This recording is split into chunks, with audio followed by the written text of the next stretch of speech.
E aí pessoal, tudo bem? Meu nome é Gustavo. Aqui é o professor Rúlio.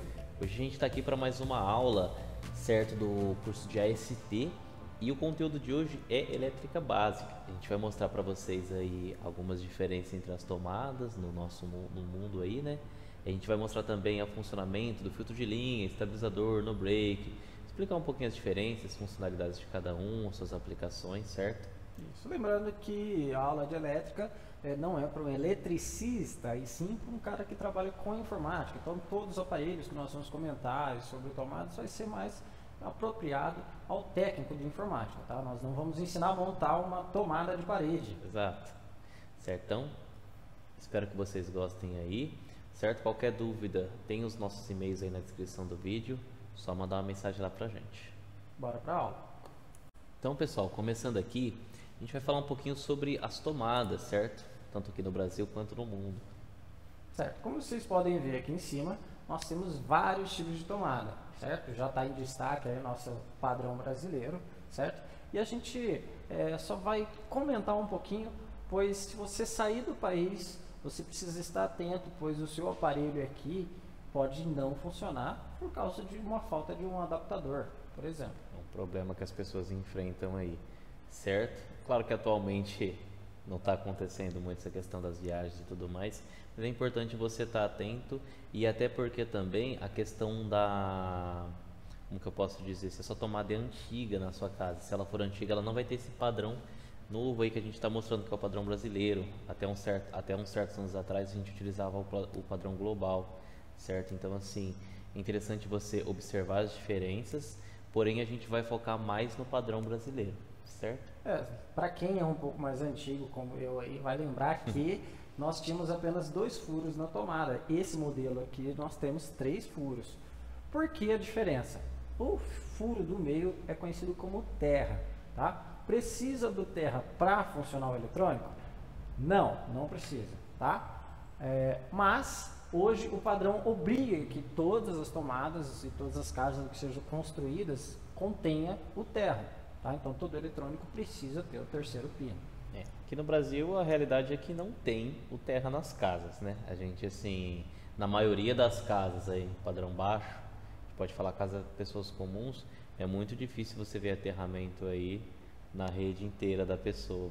Com exceção das casas mais novas, né? Que aí tem a obrigação né? do arquiteto que tem esse terceiro pino, certo? Então ele tem que fazer essa conferência e tudo mais, certo?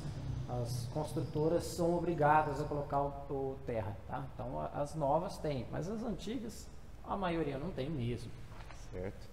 Então assim, a gente vai falar um pouquinho agora sobre o funcionamento desse padrão de tomada brasileiro aí, tanto 220 quanto 110, certo? Bom, primeira coisa, como saber se o meu notebook é 110 ou é 220? Notebook, galerinha, normalmente ele já é bivolt automático, tá? Ele tem uma tensão que varia de 110 até 227, 230, certo? Até de 105 até 230.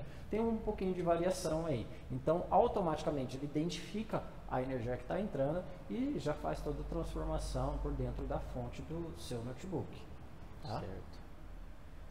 Bom, primeira coisa que você tem que ter em mente, para você descobrir se aquela tomada é 110 ou 220, pois alguns aparelhos não são bivolt automático, como o famoso estabilizador de energia, filtro de linha, certo? Se você tiver uma chave de teste, você pode fazer alguns testes básicos. Por exemplo, coloca no furo da esquerda e vê se ele acende. Mas a gente vai mostrar aqui numa outra imagem o que seria uma chave de teste, certo? Essa é uma chave de teste, ok? Como que ela funciona? Você vai colocar o dedo na parte de trás da chave e colocar ele na tomada. Vai tomar um choque. Não, brincadeira, não toma choque não, tá? Pode colocar na tomada e ele tem um LED que ele vai acender se tiver fase nesse ponto da tomada, certo? Se for neutro, ele não vai acender, certo? Se ele acender, ok, vamos para o próximo, o da direita, certo? Você colocou no da esquerda, agora vai lá no da direita. O do meio é terra, então pode ignorar ele é sempre terra. Testa também, se acender os dois lados, quer dizer que é 220. Se acender apenas um lado, quer dizer que é 110, ok? Ferramenta simples de uso, tá, pessoal? A gente vai falar um pouquinho agora. A questão também que ele é bem barato, essa chave de teste. Indico para vocês comprarem, qualquer casa de elétrica tem, tá? Baratinho aí, uma ferramenta simples. Às vezes as pessoas têm em casa e nem sabem para que funciona, né? Usa como chave normal, né? Como Philips normal, Fender normal. Mas não é. Certo? Tomem as precauções devidas aí, mas não dá choque, fiquem tranquilos. A gente vai falar um pouquinho agora, depois da tomada, o que a gente conecta nela, certo? Muitas pessoas utilizam direto lá, muitos equipamentos, na verdade, eles são para você ligar direto na tomada. Só que você tem alguns intermediários, né, para você utilizar, e cada um tem uma função diferente. A gente vai começar falando sobre o filtro de linha, certo? Que é esse carinha aqui em cima. Bom, como vocês podem ver, o filtro de linha normalmente de vocês é preto, faz diferença? Não, não faz diferença nenhuma. Eu peguei esse aqui porque ele destaca bem aquela parte preta no filtro de linha. Aquilo se chama fusível, tá? Não é um fuzil, tá? Uma vez pediram para mim comprar um fuzil na loja de elétrica, eu falei, nossa, minha elétrica não tem essas coisas, mas vamos lá. Fusível, para que ele serve? O fusível é uma pecinha bem fraca, onde ela se rompe muito fácil, mas com a sua especificação correta. Depende da corrente elétrica que vem, ela pode romper e aí ela deixa de passar energia para as tomadas. Repara que o fusível que está aqui no filtro de linha, ele está antes das tomadas, depois ali do botão de liga e desliga, depois do plug da tomada, mas os encaixes do seu computador, do seu monitor e outras coisas que você pode colocar nessas tomadas, ele vem depois do fusível. Então, na hora que o fusível se rompe, na hora que ele queima, toda a energia que deveria passar para os eletrônicos que estão conectados a ele é interrompida ali naquele momento. Certo? Sim, ele é de um custo baixo até para a função que ele tem. Claro que se você for procurar só por preço, você vai acabar comprando uma régua, né? Ele seria é parecido com o filtro, porém ele não tem o fusível, certo? Normalmente não tem um botão liga e desliga também. Ele é praticamente uma extensão. Então tomem cuidado aí na hora de você comprar, tem toda uma forma de qualidade também que você precisa investigar.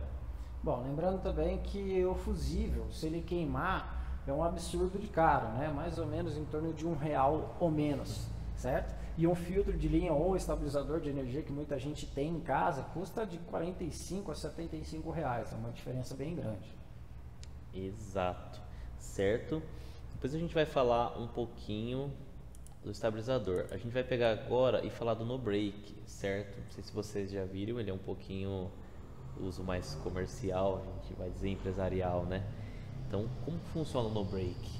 Então vamos lá, pessoal, para a gente entender a premissa, é como se fosse uma evolução do filtro de linha, uma evolução até mesmo do estabilizador de energia. Daqui a pouco a gente vai explicar por que a gente pulou o estabilizador de energia e foi direto para o no break, certo?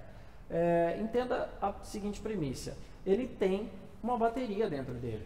Imagina como se fosse o seu celular, ou o seu notebook, aquele notebook velho, antigo, que já não serve para nada a bateria, certo? Você vai lá, adquire uma bateria nova, e aí o que acontece quando cai a energia, ou quando você tira da tomada?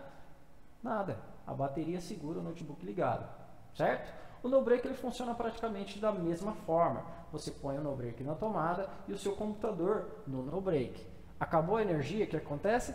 Nada, o no break vai segurar o seu computador por alguns minutos. Lembrando que o no break não funciona, não tem a mesma funcionalidade da bateria do notebook, que é feito para você trabalhar fora da tomada por várias horas. Ele simplesmente segura alguns minutos para que você salve o documento que está aberto, a edição que você está fazendo. Desligue o seu computador, desligue o Windows corretamente e aí você pode ficar seguro para não corromper seu arquivo nem o sistema operacional e não queimar suas peças, ok? Exato.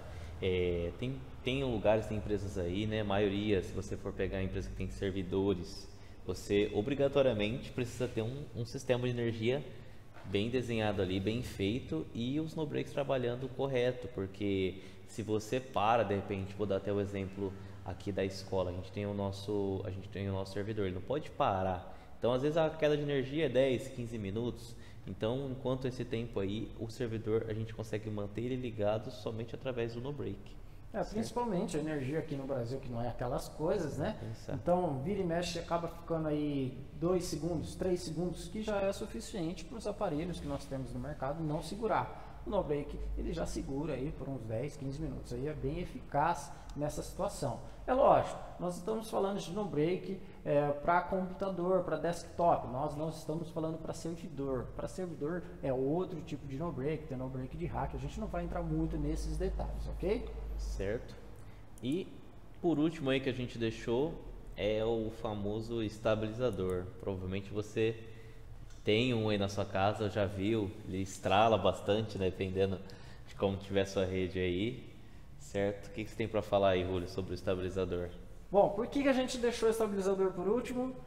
Porque ele simplesmente é a pior escolha que você podia ter, certo? Não compensa. Como que o estabilizador funciona? Pensa da seguinte forma: você vem com a energia da sua rua, né, que é da CPFL, aqui em Marília, por exemplo, da CPFL que cuida disso, ela vem com um pouquinho de variação, certo? Então, essa variação é corrigida pelo estabilizador de energia.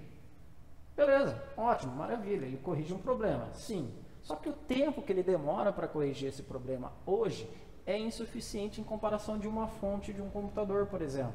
Certo? A maioria, com exceções daquelas fontes que vocês compram baratinho no camelô, a maioria das fontes, principalmente fontes para PC Gamer, ela tem essa função também. E ela é mais rápida que o estabilizador de energia. Então, normalmente, um regulador, estabilizador de energia, vai demorar de 3 a 8 milissegundos para fazer essa regulagem de energia, certo? Regular a tensão elétrica. Até porque é um ajuste mecânico que ele tem, você ouve aquele clack, né, aquele estralinho, tem alguns relés ali dentro que ele tenta trabalhar para manter essa mesma energia lá, seja 115, 110 volts, para sair nessas tomadas. Então, assim, tem lugares, tem casas aí que você vê, de repente você liga o chuveiro ou coloca um ferro de passar em alguma outra tomada, o estabilizador ele já começa a estralar, começa ali, você fica até meio doido sem saber o que é, certo? Parece que ele está queimando, mas não é, porque ele tem esse ajuste mecânico aí e demora, né, até fazer essa regulagem. E as fontes, hoje em dia, elas já têm uma regulagem muito melhor, então você está trabalhando ali com um equipamento que vai meio que atrasar o seu computador. Sem contar que se você olhar na especificação das fontes, normalmente ele fala de 105 volts até 230, 260.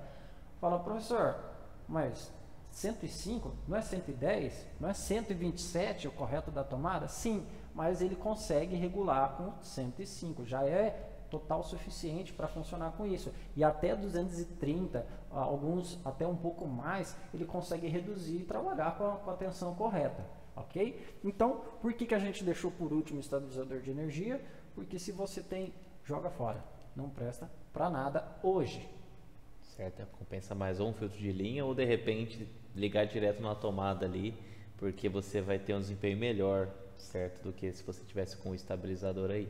Se vocês pesquisarem um pouquinho, vocês vão ver que tem empresas como Positivo. A Positivo fez uma pesquisa e tem no próprio site da empresa falando que nos aparelhos da Positivo, notebooks da Positivo, você não deve utilizar estabilizador de energia. Tem algumas outras empresas também que já colocaram isso. A Nintendo já publicou que não deve se colocar nenhum dos consoles no estabilizador de energia, que é prejudicial ao aparelho, tá? Até mesmo a própria CPFL, se você tem algum computador no estabilizador de energia, pode alegar que o problema não veio da rede elétrica, e sim do seu estabilizador. O que pode acontecer, pessoal? Um estabilizador em curto, ele pode regular totalmente errado, e aí acabar queimando o seu eletrônico, queimando o seu computador por causa do estabilizador que você estava achando que estava protegendo, ok? Exato. Então presta bem atenção aí no que você tem na sua casa, verifique, certo? Porque de repente você pode estar correndo até um risco aí. Então, assim, essa parte de elétrica e tudo mais é uma questão bem básica, né? Pelo menos o que a gente tratou aqui hoje. Nada para você virar um eletricista aí direto, só uma questão, mas caso para você saber onde você está conectando o seu eletrônico. É o básico que o técnico tem que ter sobre elétrica, tá? É lógico. O técnico de informática normalmente é o técnico que conserta ar-condicionado, conserta ventilador, conserta computador. Não, a gente sabe que técnico de informática para trabalhar com computadores. Então, nós resumimos a parte elétrica em relação aos aparelhos elétricos que cuidam dos nossos computadores, ok? Certo? Então, espero que vocês tenham gostado aí dessa aula. Foi um conteúdo aí foi bem elaborado para vocês, bem específico para a área que vocês estão atuando, certo?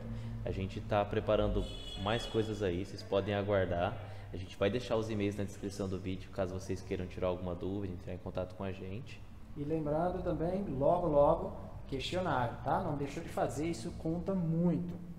Exatamente, galera. Então é isso aí, espero que tenham gostado. Tchau, tchau. Tchau, tchau.